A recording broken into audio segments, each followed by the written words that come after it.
Jo Acholi. Welcome back to Chaka Leb Acholi, segment me, Kwan Leb Acholi.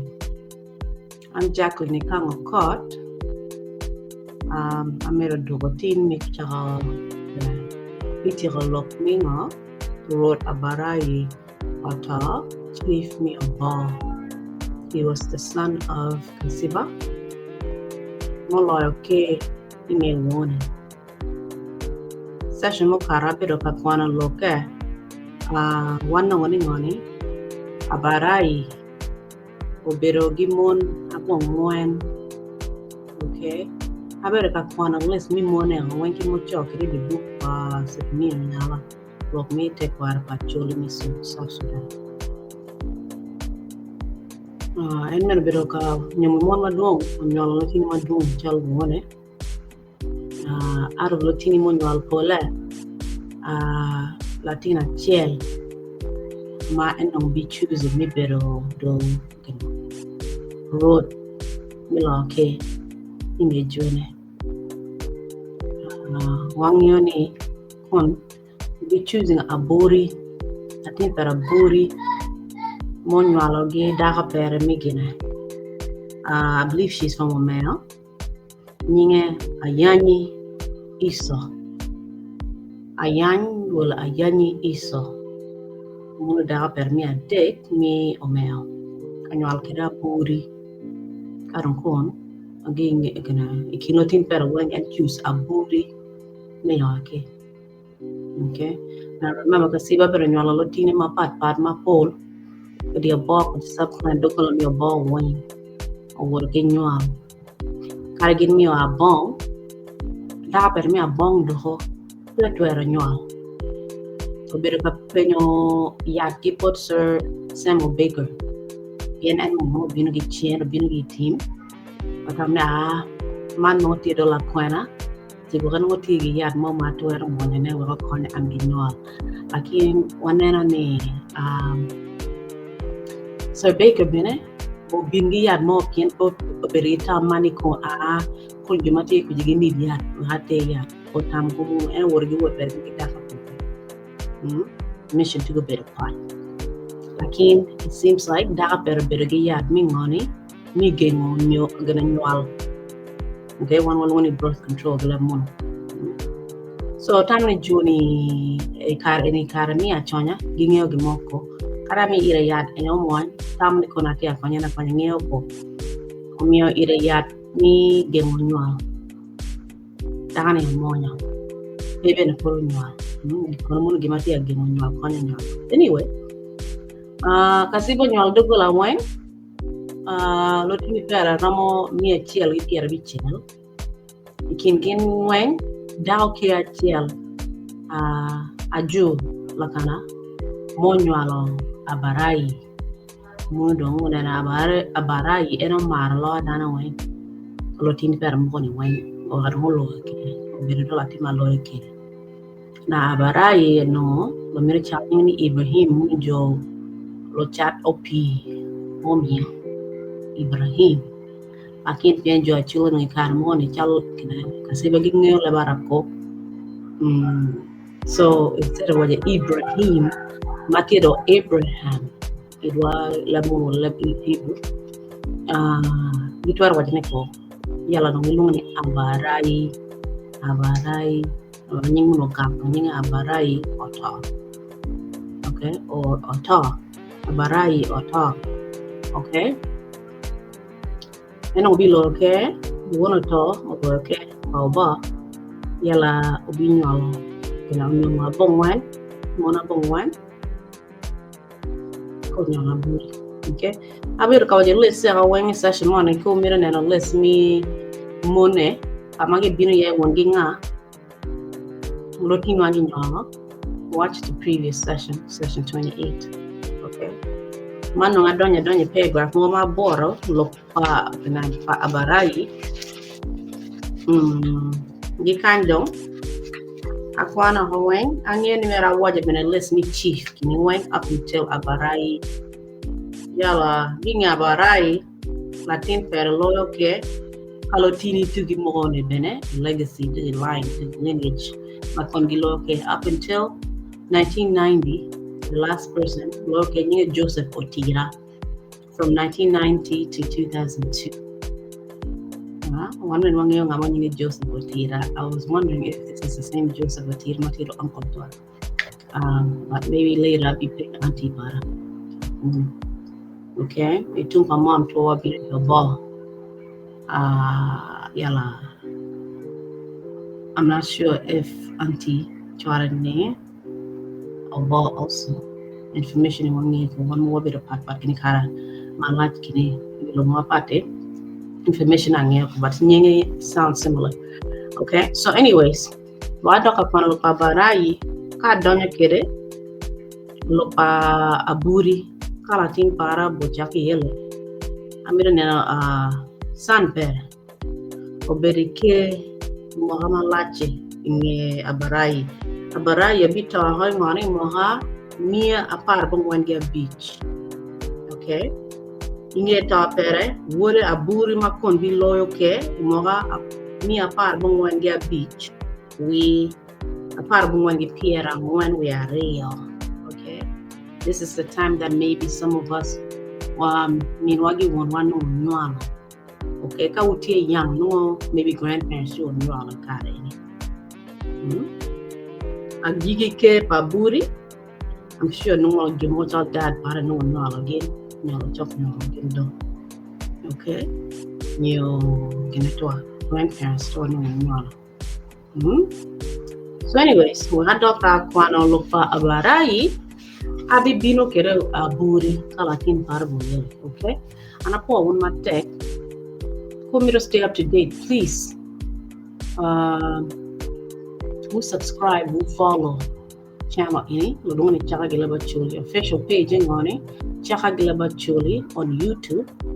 Yala wati ro Chaka Leb Acholi, the official page in Facebook.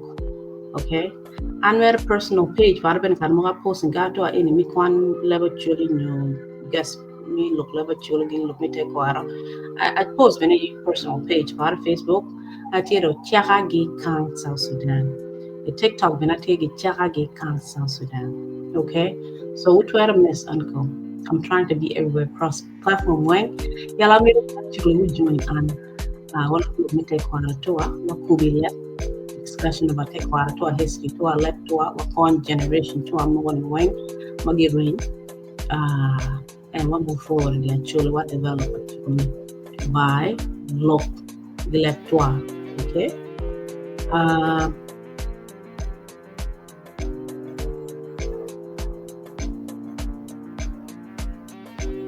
Comment in Anna Bora. I don't know how I keep posting comment any. I didn't schedule comment any, but anyways, let me remove comment any.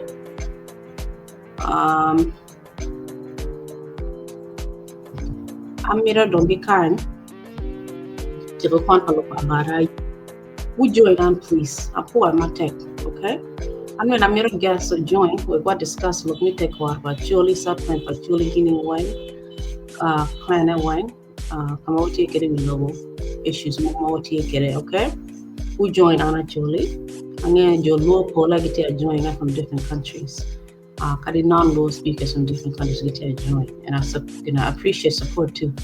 Everybody, please continue to support, continue to follow, and engage. Okay. So I'm going to start reading now. It will be in Acholi. If you want clarification, please drop your comments. If you want me to translate or summarize something in English, drop your comments. I will read in Acholi and move forward, commenting as much as I can in Acholi. But I really urge and I would like to invite our guests to also engage by sending comments. Okay, Apwoyo. Okay, so excuse noise. So last session, I bought a kind of okay. Jo Pajomo, remember man lopa Abarayi, Otto. Okay. After let's moon pere. Yellow cho kanying on it. Jo Pajombo Bura gi Pokongo aye mau kelo Leb Acholi ilobo Obbo pien gino bedo dano miluo. Okay, remember Jo Obbo gibini kaka mapat gini tribe mapat gini chalo tuko ginga gini gilogo Leb Acholi ko. So Leb Acholi cha gini ning remember Jo kitaka Acholi gi donyi dia bong gi become one with a bong gi Jo Obbo. Yala beno cho kanyo Jo Pajombo Bura gi pokongo aye mau kelo Leb Acholi ilobo Obbo pien gino berdano miluo. And remember Jo Bob and Gibra kanyomo Mona Chuli pole. Okay? Pajomo tiegi road caught Maggie Lungo la war moy. Okay? Pilokman Jo Pajomo gi pokongo pegin mio a jok boat road abong. Chon gi chon Latino pa Rodi pe nyome ata wanongo ne Latino pa Rodi nyome gi Latino pa Rodi mokene. La porne mabe obero nyom mao time kin road Kassiba gingi ajuch la naga nyapa laramoy mi Pajomo. Okay? So remember dakapa Kassiba no Acholi mi ilwayo di Pajok kuya. Okay? Okay. Kadong ningo imoha apara boro di piera biro tieni na ma chiel road Kassiba o lungo lo diro kaha mi Obbo. Okay? Ka waje bod gine ka to amira woda Otoo Abarayi o mak luak mi Obbo. Ento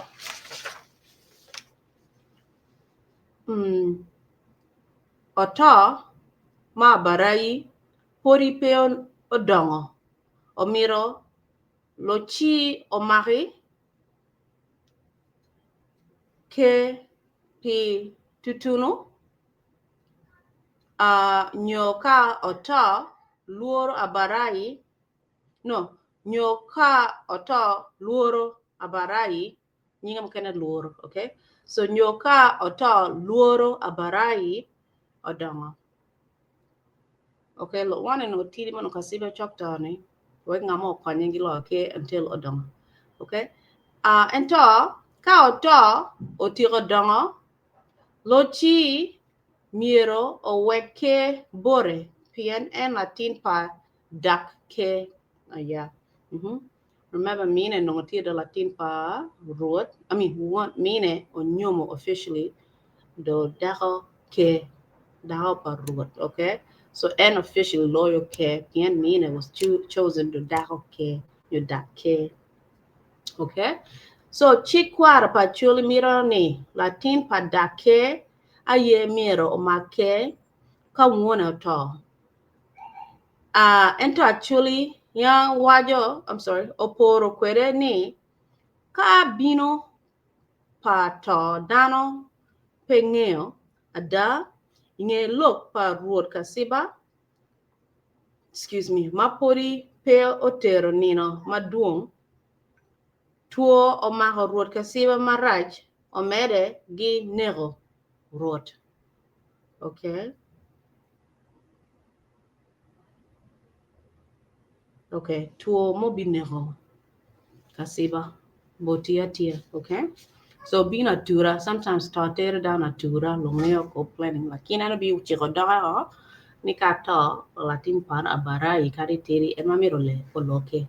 Okay, kin ma road Kassiba chiko chut ingeta mere abong owiro Locii odogo road mi Obbo lo dira bong o waje boreni karama road Kassiba chiko dwan mi loyo ke pa road bolo dira wo ichawa menu onongo Otoo pere.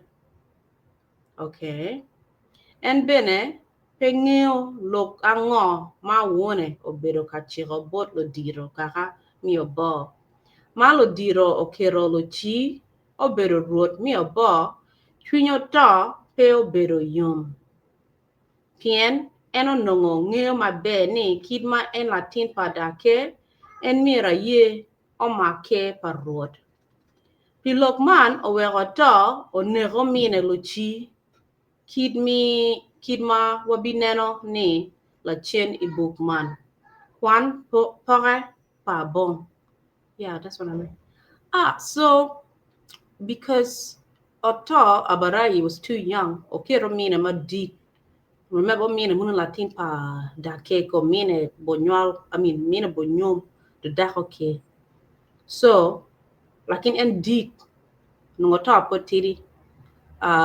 otimo ginene do process mimi okay wiro Locii wako beri road until omine odanga madit ni lo ke lakini nung kumepeg mo winyo la chien nung otamane was not fair biro ne gomine wake kwanke which was he was destined to be road anyway lakini ne gomine ne okay dano mokene wacho ni Abarayi ikarama ne gomine mi Locii okero en mi bedo road mi obo pien en obedo latin ke ento road Abarayi obedo ka luoro lotino pa Locii pien gin tie gi chuny mi chulo ko Abarayi obedo dano ma lakero en bene onongo tie gi lodugu mapol ma en owilo gi bot jahadia gang pa Abarayi duju onongo orum gi gang ma weko ka donyo achiel ma weko ka donyo achiel keken so he thought maybe lotini pa brother pere pa Locii bibi ne ko en opino ne Locii ho mi kwanyake prematurely so eno bedo ni mudugu and weapons gamo mi guarding gang pere ngeni ikar mo no chwin lotini chwe lo mi topa won gibi ne ko en okay daka pa ruot Abarayi Otto aye abe nyo pa lokono mi omeo okay no I'm sorry dako pa ruot Abarayi Otto aye abe nyapa lokono mi omeo okay chi la dit lokono odongo ilaburi magui lokono tiegi omine matidi magi luongo iso okay ikare ma abe onyolo latin mere 100 ma ochako nyinge baki Abarayi chiro ka ogamo ayanyi nyo ayany nyapa iso ni wek en obin kapido baki what so kela yanyi nono kong ni obin kapido latin tugma onyol gabe okay iso pe kwer lo parod oweko nyare ochiro gin gi road ayanyi bedo latin nyaga maleng atiga ikare ma Abarayi oneno lengo palatin anyaga man chwinye poro ikome ka ologo ayanyi odogo dako mere ma eno nyuolo kwere Aburi okay so chi dogo kilo in lo per mi baby se latin mo nyuolo gi abe dogo chi nyom ne gi nyuolo Aburi okay ruot Abarayi chon ki chon dano luongo ni Otoo Lworo nying ma ni Abarayi obino lachien tie moka mo achiel ruot Abarayi pe ojogo lak liech gi bot luak pe ojogo lak liech gi bot luak kidma miri mira piman miri omako en otero i buk matie i gondokoro kama en obedo ie pi mwaka ario wait a minute what po jogo lak liech kid bot lwa kid ma miro. Okay, so the government needed all chiefs to take taxes or contribution from the locals and give it to the government. But he wasn't doing that. Okay? So because of this, Miri o maga en o ter any buch ma tie e gondokoro ka ma en o berie pi mwaga ario. So he went to jail because he wasn't collecting taxes from the locals, which was supposed to be elephant tusk. Okay? Ikarma en tie ibuch jahadia omie bore nying manye ni Ibrahim. Okay? Nying man omio wek en odon kwere idini ni Islam. Leb Acholi ye alaga Ibrahim odogo Abarayi. Ikarma ruot odogo Pajok en bene omio nying Islam burlo tina mere duchu. Chi giguma be nying megi duchu pe omo. Okay, so when he was in jail, the Arabs tried to give him a Muslim name, Ibrahim, so he can convert. But he took the name, but then he tried to convert his children, and the names didn't stick. Okay, so his name was Ibrahim because they couldn't pronounce it. They call him Abarayi, so that's where the name comes from. Okay.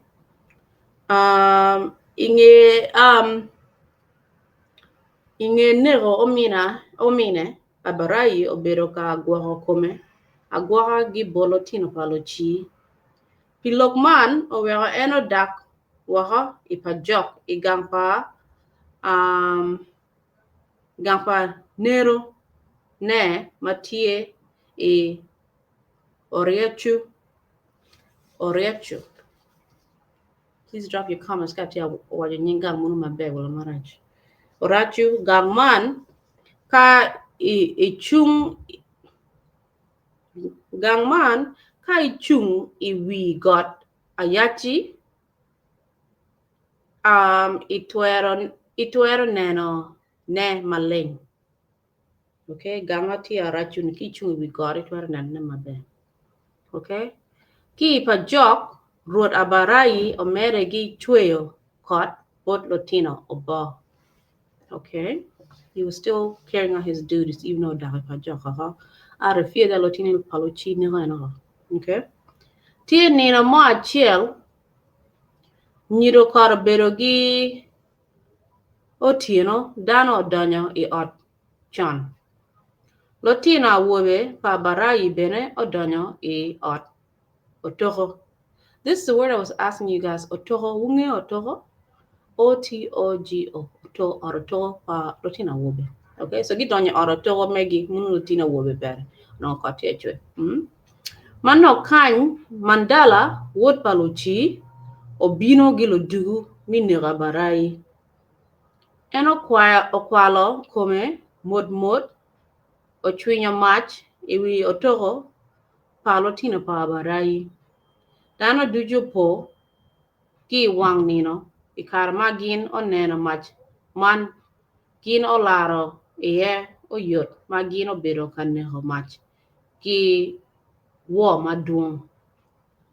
Ikarma dano podi tie kaneho mach ki kom ot Otto palotino awobe mach mokene po kom ot baki ka Marut Abarayi no tie ye kaburu.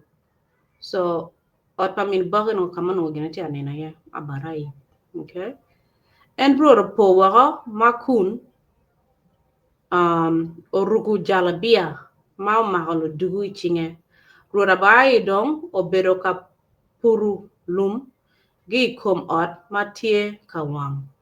Chi macho bedo kacharo kome. Ichawa man mandala kara oburu idi okono. Eno tuk ki chielo ruot Abarayi chut ruot Abarayi o kok matek ki duana chiel ka opor pinyo tawaga chut. Okay?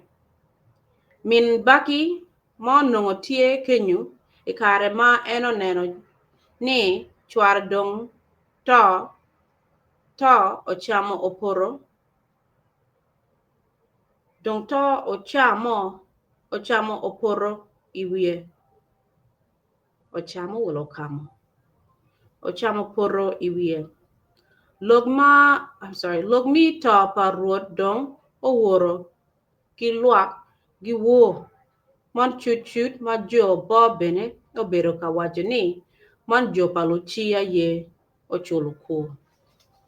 Okay, Baki ma en bene obedo latin kayo paruot en obedo ka keje madit en ochiro ka kelo miri gi numle we gin ochel lotino abong gi obo mokene ni woko mi obo mokene ni woko duju ma en politie ka wot inumle lo diro obo obedo piny ko onyamo lok gin duju ye ni luak miero omaki Mandela wek ka miro bino gin miero omi bodge jo bo otamani ka pegin omiro kidman miri balo gangwaka adal wako maka Mandela chi karma Baki okelo miri jo obodong okwanya Mandela omiyo bod miri munu madong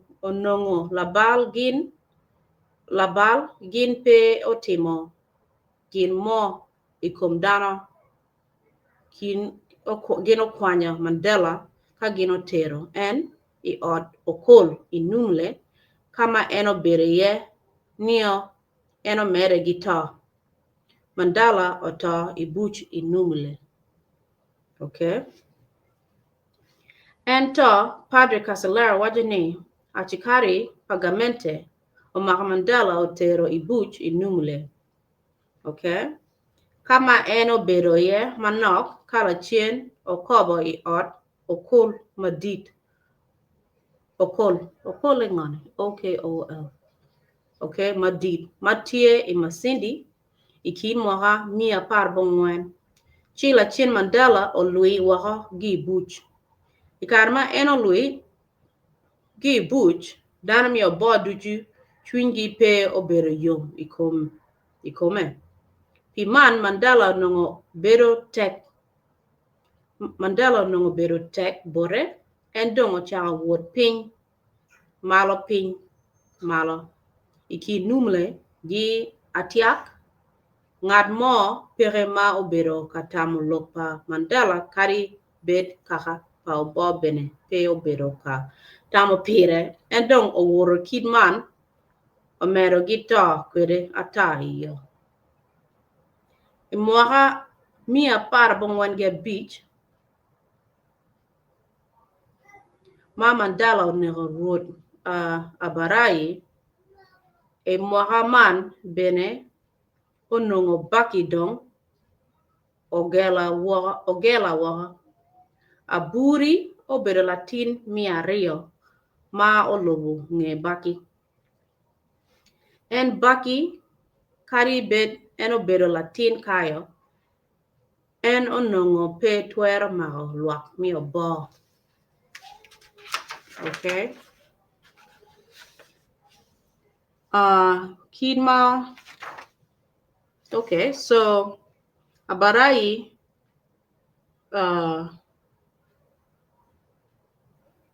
Abarayi onego nephew pergi nego Mandela gi bino nego kezo nego Locii omina madit omina madit mono okwanyo ke mi konyo kore ngenti. Okay, so mano giti atamo kid ma Mandela ma e bujor nego bitoke yo ingi Abarayi latin per mo miro loke between Baki latin kayo mina no abe nyo gina nyo Aburi un latin 200 mina no ayany bola nyanyi. Okay, I couldn't tell the cousin for abe. Anyways, so I think they decided on Aburi ni okay more me a part of one get beach. Okay, so look pa Abarayi tungumunu. Okay, Gichielo ginega Mandela chielo nega piano bi nego mina Locii. One Mandela. Okay. Mano nga gikan digi akwana dong ke pa road Aburi. Kino loyo ke pa wone no ne wone ha. Mo a par bon wen. Me a par bon wen Game Beach. Oberike over 40 years, almost 50 years. Okay? Over 40 years of Berike Aburi. From 1905 to 1942. So now I'm going to read this tomorrow. Let me leave a short English summary. So I was just reading about the son of Chief Kassiba.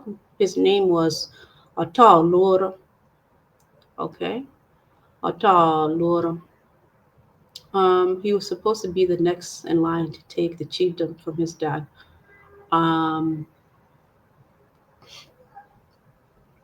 What happened was his dad died when he was too young.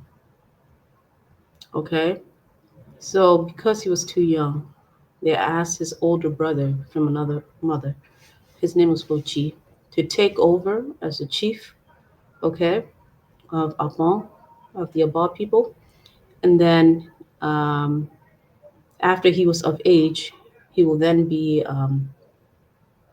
inducted into or given the chiefdom, basically. Um, he was not happy about that. He probably thought he was never going to get power if he allowed his brother to stay as the chief. He went ahead and killed his brother Locii um, and took the chiefdom.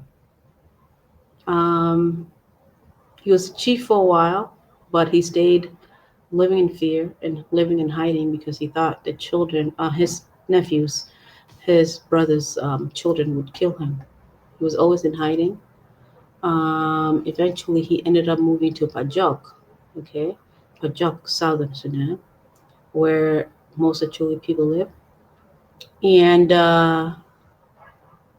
eventually, the children of Locii caught up to him. One day it was raining and it was dark out. Everybody was in the house.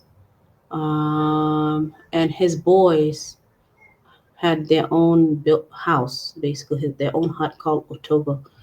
I don't know how he was able to get up there because once you get into Otoo, the way I saw it last time for boys, it's built up high. It's held up by like what do you call it? It's held up really high. It's built really high where you can't get in there unless you have a ladder. And once they get in there, they throw the ladder down or away, um, or they pull it inside so nobody else can get inside. So, anyways, so the sons or the children of Abarayi were in that hut called Atogo for boys. And so the son of Locii, they came and they set a fire um, on that house. And when it was burning, the boys they ran out. Um, and then the community, everybody came on and tried to put out the fire, though it was raining. I don't know how the fire was able to really engulf at all. So while they were putting out the fire, everybody came out screaming and running. Their father came out also. So while everybody was focused on that fire, uh, Abarayi's house was set on fire. So he came out running. Um, and then I guess there's some type of light. And they were able to see that Abarayi came out while Mandela, the son of Locii, was hiding, waiting for him to come out, um, laying down where he can be seen. He shot Abarayi and killed Abarayi right away with just one shot. So that's how he was able to kill him. Eventually, Mandela was put in jail. They're saying that he died in jail. Some people saying that he escaped and eventually, because he couldn't find a place to stay, he died along the way. And his as he was running away anyway as a fugitive. Um, and then from there, uh, the children, the two boys of Abarayi, um, were to be a chief. At least one of them was supposed to be a chief. Um, they were saying that the oldest son, Bucky, did not have the capacity to be a chief. So they were eyeing Aburi, who was younger, to be a chief. Okay, so that's where I ended. Tomorrow I'm going to read about Aburi, the son of Abarayi, um, what his chiefdom was like after his father was killed. And stay tuned, okay? Please like, comment, share, subscribe to this channel. Stay tuned. Um, Yeah, please. And if you'd like to be a guest, please leave a comment under this video or under any video. Send me private messages or DMs on Facebook or under any video on YouTube. I'm also on TikTok as Jackline Ikang, South Sudan, where I'm leaving snippets of these videos. But the full videos are on YouTube. Okay. Ana poa matek nyinga Jackline Ikang caught. Who follow and who subscribe and we yamakanye who share gidano who been men who join an ni look ni te kwara toa ano ati akwana ball pole kumchani book a deed almost 600 pages cover clan tribe clan me tribe tony hangwang is sub clan wang so book a deed atero mod. The reason why I jumped from beginning to a ball was the time because what you're going through something in the family to my mom to give me a ball and Piera no angio gama dun ka maro ball culture cousin to kama gibilia I want to ring I can look for ball kanong kon ka tuer so loud here ka tuer genadong then you maybe family members from your ball declare for gamo before no I have discussion with this family member Matia Kumchani going through a hard time. His health is declining, and I wanted to pin more, look more me a bar before cha. So that's why I jumped from beginning to look me a bar, and I've been slowly reading about a bong, look a bong dogala me a bar dong. So I did it mod. And I don't want to lose you guys. So I want to keep you guys engaged. I want to mod kimono. Kabi tira pa bo adok e pajok pian ami pajok kater mod kimono. Karang read your clan mo koni bachin. Lakin kan nena ni anong guess me clan mo koni before chara kwana pa jo pajok. I will jump around if I need to. Okay, will not go in a straight line or in order. So please, who join, who subscribe, who follow on. Okay, apo I'm attack. I'm Jackline Ikang got man chara Leb Acholi segment me ngani Kwan Leb Acholi. I'll be Kwan again diggy. Maybe early in the morning. I think this weekend I'm occupied, so I will not be on. Maybe Monday I will be on. Ano po amate?